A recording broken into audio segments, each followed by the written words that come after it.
Kevin, what a bizarre weekend. Obviously, Munich getting beat to Leverkusen and PSG losing at home. But the main talking point is obviously Dortmund going to the top of the league and the question marks over the future of Bellingham.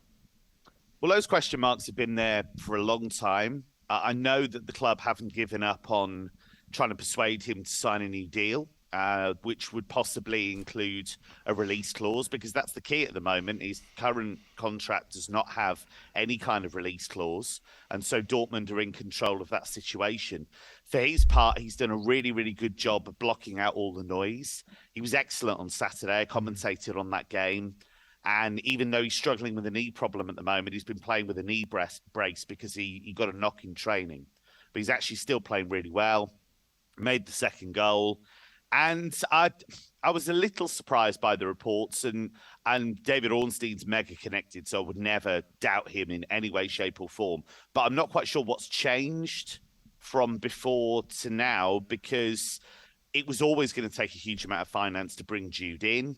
So, you know, whether Liverpool can get to that level, whether others can get to that level, we'll see. But certainly Dortmund are not going to settle for being lowballed in any way, shape or form, because he has been an immense player for them. Yeah. Is it also the attraction? I suppose Jude himself wanting to go somewhere where he knows the club is incredibly stable, Champions League football, clear direction on that sort of thing. Do you think that there's a part of him that will be looking at Liverpool and going, I just can't predict where they might be next season? Well, I think he knows he's got a lot of time as well, and he'll think very, very carefully about it. His parents are so influential. His father, of course, has a big, big part in a big, big say in what happens.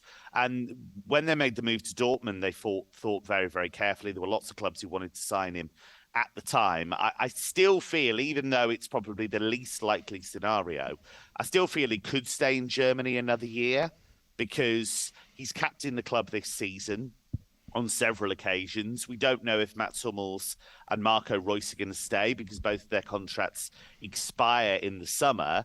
So Dortmund could use some of that finance to make him the highest paid player at the club. So it's all ifs, buts and maybes at the moment. But when Sebastian Kehl, the sporting director, was asked about this on German television a couple of weeks ago, and they said, are you going to try and extend his contract? He said, absolutely. We will sit down with him and we will try. He's in a fantastic position, and I've got to say as well, Kevin, I'm sure you agree, everything about the kid's just is top class. He doesn't come out with anything in the press regarding these potential moves. He's obviously a family that look after him. You mentioned his dad there. The whole situation just seems to be run very, very well. I feel like I talk about it in every commentary I do involving Dortmund. The fact that it's not just about his play. We've seen that with England. We've seen it with Dortmund. He's an incredible box-to-box midfielder. But it's about that maturity. It's about the fact that at 19, he's digging out teammates. But he's doing it in a way that they accept. Yeah. So he'll shout at Marco Reus, and Marco Reus will just accept it. And it's like, well, this is a guy who's played hundreds of games. Brilliant. He's Dortmund. And yet they, from very early on, actually, I felt they saw him as an equal. They didn't see him as some snotty little kid who just turned up. They saw him very much as somebody, right, this is a guy who's on our level.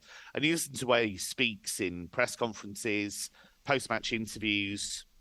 In general, he's so mature. He speaks like somebody who's 35, who's had a whole career behind him. He's just a phenomenon. He really is. Yeah. And I think, you know, people would always say, oh, well, if he comes to the Premier League, it's a different level. Can he deal with it? 100%. I'd have no doubts about that whatsoever. Yeah. Exciting times. Wow, what a career ahead of him. Imagine having all that talent, all that at your fingertips at that tender age. Wow, that was Ali once. That was Mr. Ali McCoist back in the day, wasn't it? Not quite. Kevin, thank you. Really appreciate it. Thanks, Kevin. Have a good day, mate. Coming on. Cheers, guys. See you later. Kevin Hatchard, the European football expert.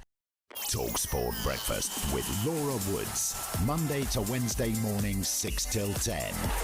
On AM, on DAB, via the talkSPORT app and on your smart speaker. talkSPORT.